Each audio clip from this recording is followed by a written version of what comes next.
अमरीकी सदर ट्रंप को इक़्तिदार में आए अभी 3 हफ्ते नहीं हुए और इन चंद दिनों के अंदर उन्होंने ऐसे इकदाम लिए हैं कि हर रोज़ आप देख रहे होंगे कि वो इंटरनेशनल शह सुर्खियों में रहते हैं। और इस हफ्ते भी कोई मुख्तलिफ नहीं था जो उन्होंने इकदाम किए। इसराइल के प्राइम मिनिस्टर बेंजामिन नेतन्याहू पहले गैर मुल्की लीडर थे जिनको व्हाइट हाउस दावत दी गई, और हैरान कुन बात नहीं है क्योंकि अमरीका और जो इसराइल के आपस में लॉन्ग टर्म रिलेशनशिप हैं।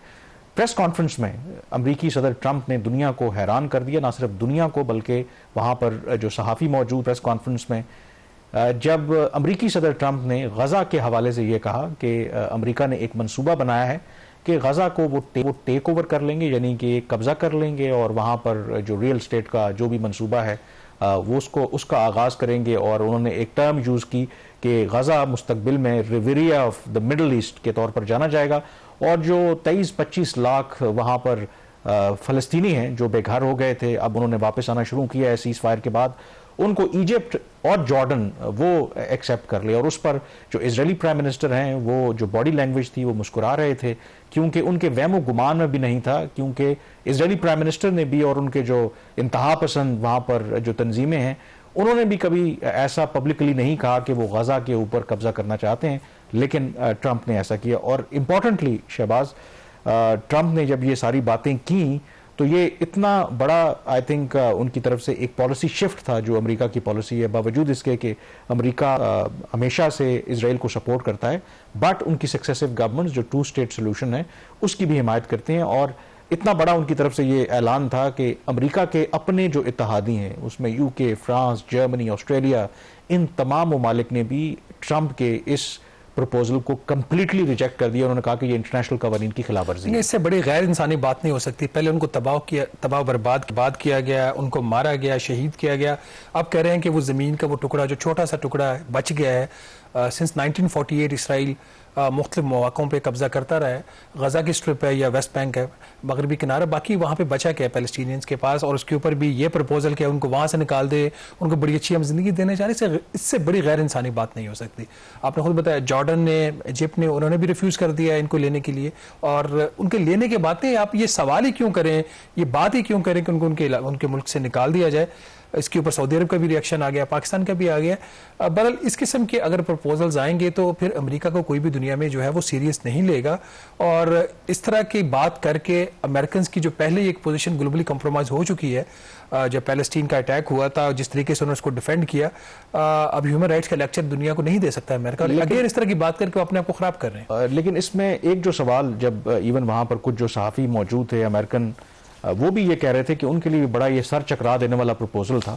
और कुछ लोगों का ख्याल था कि शायद जिस तरह की ट्रंप की आदत है कि ये ऑफ द कफ उन्होंने कोई कह दिया। लेकिन वॉल स्ट्रीट जर्नल ने बाकायदा उसके ऊपर एक स्टोरी छापी और उन्होंने कहा कि ये ऑफ द कफ नहीं था, बाकायदा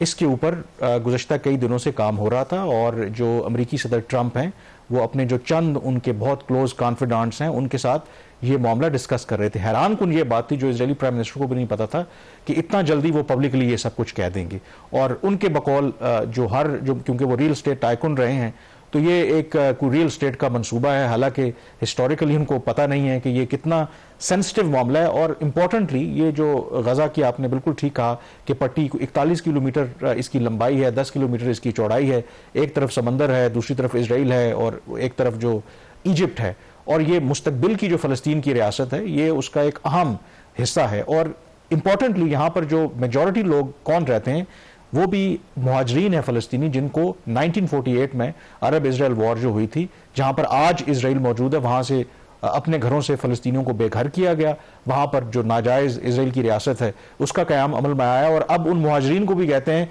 कि वहाँ से भी वो निकल जाएं। और इसीलिए आउट राइटली चलें, बाकी जो मुस्लिम दुनिया के ममालिक हैं या जो प्रो पैलेस्टीनियन वॉइसेस हैं उन्होंने तो रिजेक्ट किया, जो अपने वेस्टर्न इत्तेहादी हैं उनके लिए भी ये बिल्कुल एक नामुमकिन सी बात है। और फिर वही वाली बात है कि ये बिल्कुल आप बात ठीक कह रहे हैं कि इस तरह के इकदाम से हो क्या रहा है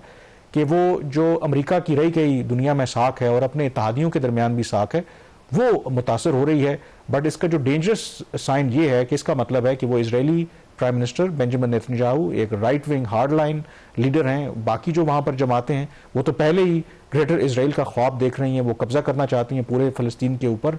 उनको ज़रूर इनकरेजमेंट मिलेगी कि वो वाकई इस बारे में सोचें कि गजा के ऊपर परमानेंट। इसमें जो सऊदी अरेबिया की जो स्टेटमेंट आई थी ना, बहुत कॉम्प्रिहेंसिव थी, और उसमें उन्होंने ये कहा कि जो ईस्ट जेरूसलम है वही पैलेस्टीनियन रियासत का जो वो कैपिटल होगा, और 2 स्टेट सोल्यूशन की बात दोबारा की। मतलब इस बात को रिजेक्ट सऊदी अरेबिया की तरफ से भी कर दिया गया, which to me it was surprising, क्योंकि एक बात कही जाती है कि शायद सऊदी अरब अपनी जो पॉलिसी है टुवर्ड्स फ़लस्तीन वो चेंज कर रहा है, क्योंकि वो अब्राहम अकॉर्ड जिसके बारे में कहते हैं ना, जो पहली टर्म भी थी ट्रंप की, जिसमें वो उन्होंने प्रपोजल दिया था कि तमाम जो अरब रियासतें हैं वो रिकग्नाइज करें इसराइल को, और ये कहा जाता था, और जब ये दोबारा सदर बने हैं तो उन्होंने कहा कि उसको वो रिवाइव करेंगे। और खदशात यही थे कि जो सऊदी अरब है, जो एक हिस्टोरिकली OIC की, मुस्लिम दुनिया की, UN सिक्योरिटी काउंसिल की पोजीशन रही है, उससे हट के कोई फैसला करेंगे। लेकिन ट्रंप के इस ऐलान के बाद बड़ा वाज़े तौर पर सऊदी क्राउन प्रिंस मोहम्मद बिन सलमान की तरफ से जो स्टेटमेंट जारी हुआ उसमें कोई इबहाम नहीं है। उन्होंने कहा कि सऊदी अरब इसराइल की रियासत को उस वक्त तक तस्लीम नहीं करेगा जब तक एक आज़ाद फ़लस्तीनी रियासत नहीं बन जाती, जिसके बॉर्डर्स प्री 1967 जब इसराइल अरब वॉर हुई थी, और ईस्ट जेरूसलम जो है वो मुस्तकबिल की जो फ़लस्तीन की रियासत है उसका कैपिटल हो। और ये एक प्रिंसिपल स्टांस है OIC का भी, तमाम मुस्लिम ममालिक का भी, बेस्ड ऑन जो UN सिक्योरिटी काउंसिल की रेजोल्यूशंस हैं। तो जो अब्राहम अकॉर्ड की बात की रही थी, हो रही थी रिवाइवल की, तो उस पर क्लियरली सऊदी अरब ने एक पोजीशन ली है। पाकिस्तान ने भी इसके हवाले से बयान जारी किया और आउटराइटली रिजेक्ट किया। उन्होंने कहा कि इस तरह का प्रपोजल पाकिस्तान को भी काबिल कबूल नहीं है। अमरीकी सदर ट्रंप की तरफ से जो हैरान कुन फैसलों का सिलसिला जारी है, इस हफ्ते एक और उन्होंने फैसला लिया जो दुनिया की सबसे बड़ी एड एजेंसी है, US एड उसे कहते हैं, US agency for international development, जो 120 ममालिक में खास करके जो सेहत के शोबे हैं वहाँ पर वो ग्रांट्स वगैरह देते हैं और वो काम करते हैं, उसको उन्होंने बंद करने का ऐलान कर दिया है। और जो अमेरिका के अंदर को 2200 उनके मुलाजमीन थे उनको पेड लीव पर भेज दिया है। और दूसरा जो ओवरऑल ओवरसीज अगर आप स्ट्रेंथ देखते हैं US एड की, जो क्योंकि 120 ममालिक में, इवन पाकिस्तान में भी वो इस तरह के मुख्तलिफ प्रोजेक्ट्स पे काम करते हैं, 10,000 उनकी तादाद है, और एनुअल जो बजट है उनका वो $40 बिलियन है। और अब ट्रंप ने इस वजह से US एड को बंद कर दिया है। उन्होंने कहा कि ये तो करप्शन का गढ़ है, यहाँ पे किकबैक्स और ये सारे मामलात सामने आते हैं, और इस इदारे को काम तो वो करता रहेगा लेकिन एज एन इंडिपेंडेंट गवर्नमेंट का इदारा नहीं, बल्कि उसको अब US स्टेट डिपार्टमेंट की सरपरस्ती कर दी है उन्होंने। और उसमें कहा उन्होंने क्या है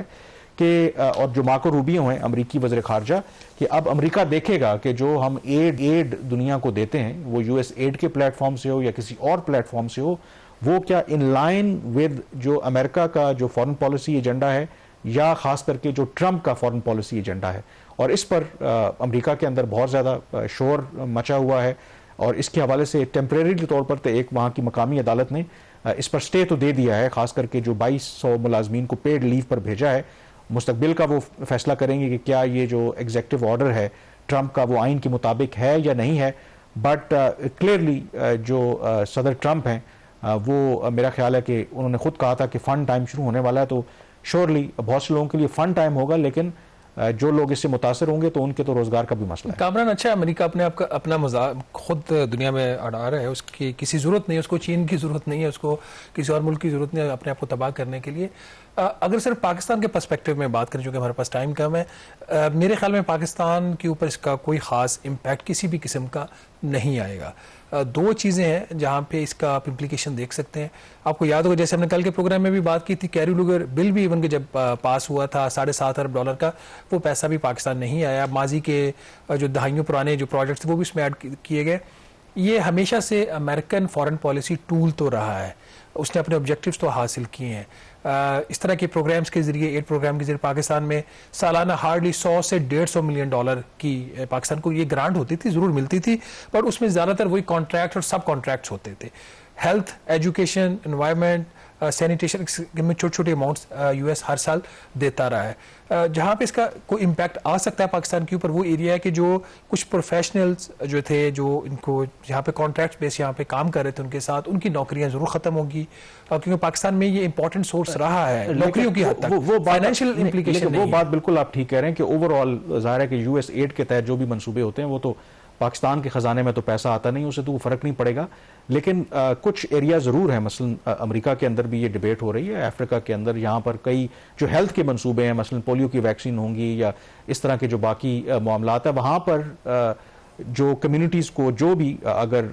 कह लें कि बेशक थोड़ी सी उससे फ़र्क पड़ रहा हो, वो ज़रूर फ़र्क पड़ेगा। एंड मोर इम्पॉर्टेंटली उसका लार्जर जो फ़र्क पड़ेगा वो अमेरिका को खुद पड़ेगा, क्योंकि अमेरिका इन मंसूबों के ज़रिए हम कल भी बात कर रहे थे कि अपने जो फॉरेन पॉलिसी के एजेंडाज हैं उनको भी आगे लेकर चलते हैं और फिर दुनिया को ये बताते भी हैं, क्योंकि वो कहते हैं कि हम दुनिया की सबसे बड़ी ताकत हैं, हम वर्ल्ड लीडर हैं, और उसका वो हक भी अदा करते हैं कि जहां भी जिसको कोई मुश्किल पेश आए तो उसकी वहां पे मदद करते हैं। तो अगर वो अपनी इस पॉलिसी और इस तरजीह को ख़त्म कर देंगे, यूएस एड को हमेशा के लिए बंद कर देंगे, तो वो अमेरिका के पास जो एक लेवरेज थी हमेशा से रही है, वो लेवरेज फिर उनके लिए ख़त्म हो जाएगी। बहरहाल पाकिस्तान का ये कहना है कि हम ताल्लुकात को बेहतर करना चाहते हैं ट्रंप के साथ, और हम तवक्को कर रहे हैं कि यूएस एड के तहत जो भी मंसूबे पाकिस्तान में थे उस पर जो काम रुक गया है वो जल्द बहाल होगा। अब वो बहाल होता है या नहीं होता, that remains to be seen. Program the review से इतना ही। कामरान यूसुफ और शहबाज राना को इजाज़त दीजिए। अल्लाह हाफिज़।